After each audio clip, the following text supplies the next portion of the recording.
Laurie Ewing, the Canadian Press.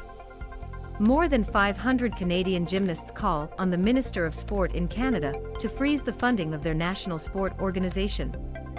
In a public letter Thursday to serve Pascale St Onge, and after 4 months to share devastating stories of years of mistreatment, Gymnasts for Changes, which represent 508 athletes, repeats their calls for strict measures. This includes a third-party survey and the suspension of funding, as was done with Hockey Canada.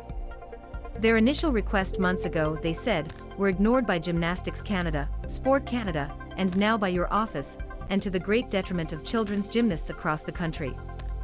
The letter comes a week after a coach in Lethbridge, Alberta, was accused of having sexually assaulted a 7-year-old girl.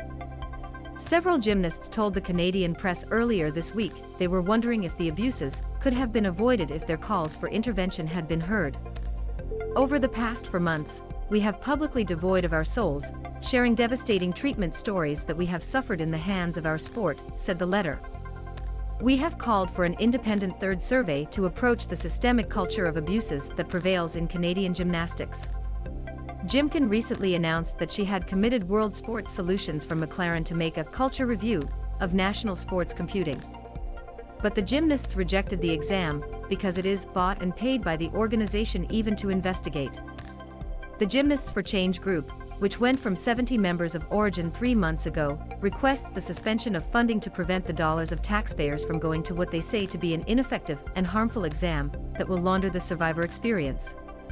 St Onge froze the financing of Hockey Canada following the national organization of alleged sexual assault and in outside regulations.